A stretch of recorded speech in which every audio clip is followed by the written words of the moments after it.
Brink, and this is Michael Bennett. And they're both professors. They have just few gobs of awards and degrees and stuff. This is a highly technical introduction. They're both fabulous teachers and very accomplished research scientists. So, but I thought you would get a better idea of what they do if they said it themselves and if I tried to. So let's make sure that the video is on. Is it okay? So are we okay? Yes.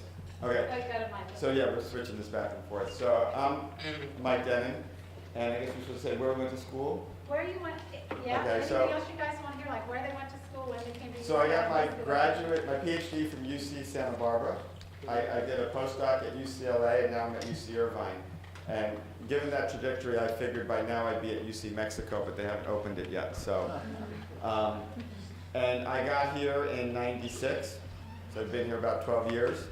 I'm an experimentalist, and I'm what's called a soft condensed matter experimentalist. We study foams in our lab, which are literally foams. You know, you blow bubbles in soap solution and you get foam. We study foam. We study lipid monolayers. These are the things that are half of your cell membrane. Your cell membrane is a lipid bilayer. We study monolayers, the air-water interface, and look at things related to, say, surfactants in your lung and other issues like that. I think Any that questions covers you it. want to ask about his work? Okay. Bill Humphrey? Okay, so I'm Bill Heidbrink. I got my bachelor's degree in the UC System 2, UC San Diego. Worked for a couple years. Went to Princeton, where I got my PhD. My specialty is called plasma physics. In physics, plasmas are gases that charge particles. I'm an experimentalist as well. Goal of my research is the ultimate goal, we hope, is to develop clean, affordable electrical energy through fusion reactions. And that's still a distant goal, but that's what we concentrate on. And as a physicist, I concentrate on scientific issues involving that, primarily the very energetic, everything in our plasma is extremely hot, 100 million degrees, but we study what is energetic even compared to that. That's my specialty, is the energetic ions. And I do most of my research off-site at major facilities, a little bit here on campus. Okay. Oh, and I came in here, I've been here for 20 years. So I hadn't realized this, but we were sort of opposite trajectories. Bill did undergrad at UC and grad at Princeton. I should mention, undergrad at Princeton, grad at UC. And I hadn't actually realized that until he just said it now, even though I knew it. We'll learn some things about each other. Yeah. Did you cross some paths at Princeton? Not if he's been here 20 years. Okay. So is the PowerPoint ready? Yes. Okay. So while Bill's getting that ready, just so you get a little sense, so we're presenting on Christianity tonight. You might wonder why two physicists are doing that. We did as well. So it's kind of going to be a back and forth. Yes? Go ahead and clip that on your shirt. Yeah. Oh, clip it. And then don't worry about interchanging it. Okay. Yeah. So I get the mic, I guess. What he says is more important. So I guess just to give you the very brief background of myself, I'm a practicing Catholic. My mother she's still alive, Jewish, and my dad is Catholic. And so there's the short synopsis of my religious background. This was, I think, a very fun exercise for Bill and I to chat about this and prepare this, and hopefully you'll get an interesting perspective out of it. I have to admit, didn't do the reading that you read, so we'll see how well it connects to that.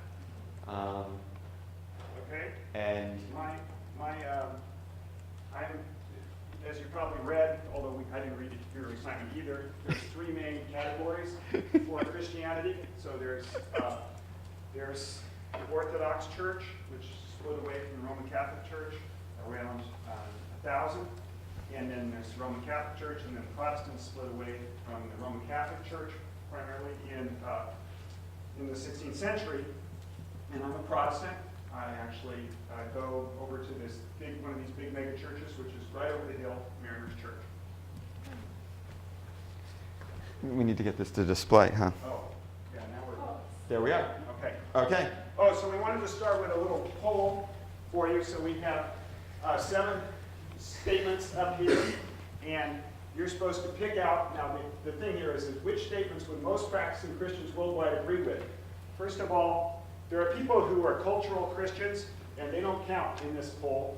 For example, I recently visited Belarus. Belarus is run by a dictator, and the dictator of Belarus is an Orthodox atheist. It doesn't make sense to me, but it makes sense to him because for him, being Orthodox is just a cultural thing, but he doesn't believe in God. Okay, so we're talking about people who are practicing Christians worldwide, and there's 3 statements on here which the vast majority would agree with, and then there's some others that the vast majority wouldn't agree with necessarily. Okay, so did you find your picks? We picked 3, right? Yeah. You pick 3. Pick 3 from the 7. And I'll give you another thing. There's one other one on there that the vast majority of practicing Christians would strongly disagree with.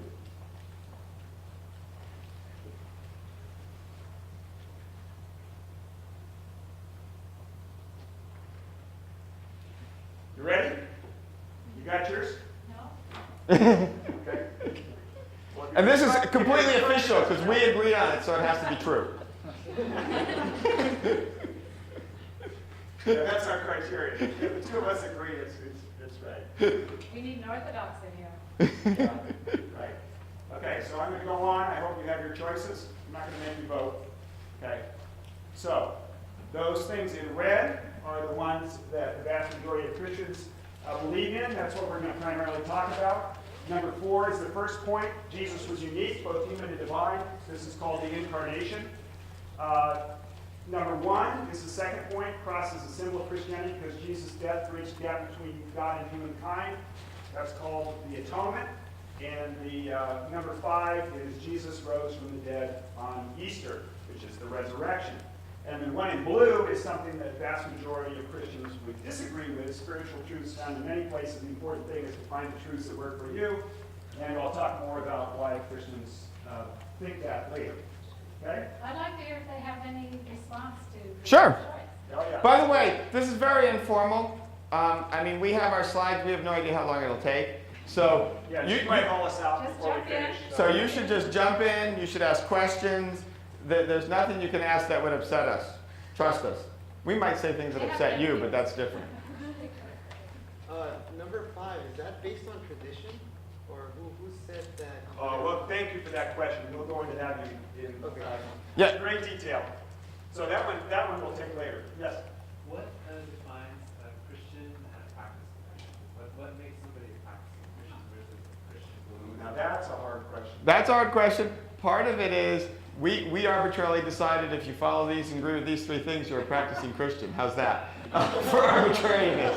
Well, there's also- But that's a slightly facetious answer. But Well, there's also things like people like C.S. Lewis in the last century wrote a book called Mere Christianity, where he was trying to kind of boil down what he thought almost everybody agreed with. And so, in some sense, there's people who make attempts to do things like that, and these would definitely fit in such a thing like that.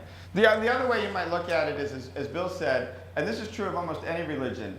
For instance, my mom is Jewish, but she's really culturally Jewish.